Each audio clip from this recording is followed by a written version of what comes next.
Io sono letteralmente basito, anche perché sono figlio di quella storia. Io sono figlio di gelatieri in Germania, quindi sono, penso, titolato a poter dire che siamo di fronte a un attacco che probabilmente muove anche un po' le sue basi da quanto l'Italia ha fatto in questi ultimi anni rispetto all'abuso della cittadinanza italiana, no? Ci ricordiamo tutti il decreto Tajani, quindi questo sicuramente incide. È una storia che parte dal bellunese e arriva fino al Brasile, passando per le gelaterie tedesche. La Süddeutsche Zeitung racconta il mondo delle gelaterie italiane in Germania attraverso le testimonianze di lavoratori brasiliani, molti dei quali discendenti degli emigrati italiani e oggi cittadini italiani.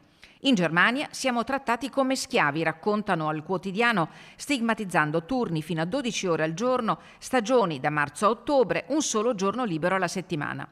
Ma per Camillo De Pellegrin, sindaco di Val di Zoldo, questa rappresentazione è inaccettabile. Sono molto dispiaciuto perché in realtà conosco persone che lavorano oriundi, quindi insomma cittadini brasiliani con la doppia cittadinanza, quindi anche quella italiana, che naturalmente vengono in Germania, che hanno diciamo, una collaborazione da anni con le nostre realtà lavorative, e quindi diciamo che mi sorprende, mi delude molto l'atteggiamento che ha questo giornale tedesco. De Pellegrin da anni porta avanti la battaglia sulla cittadinanza perché Val di Zoldo è stato infatti uno dei comuni più esposti alla valanga di richieste di cittadinanza iure sanguinis, arrivate soprattutto dal Brasile. Ed è proprio qui che l'inchiesta tedesca riporta la storia al suo punto di partenza, perché molti dei lavoratori brasiliani raccontati dalla Süddeutsche Zeitung hanno un passaporto italiano. Sono i discendenti degli italiani immigrati in Brasile tra 800 e 900. A Urussanga, nel sud del paese, secondo il reportage, migliaia di persone partono ogni anno per la stagione nelle gelaterie tedesche.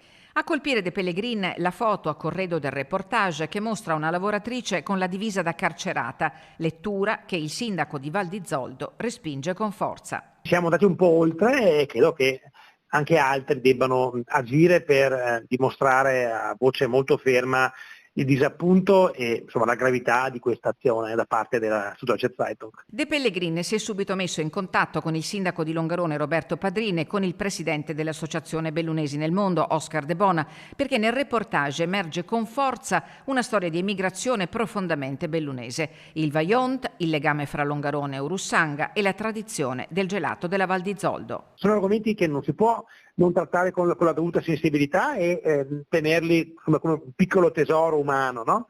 Poi però appunto c'è tutta l'altra storia, tutto quello che è successo dopo, bisogna saper sempre distinguere e non buttare mai via il bambino con l'acqua sporca, però qui mi pare che c'è più acqua sporca che bambino, insomma, da quello che vedo.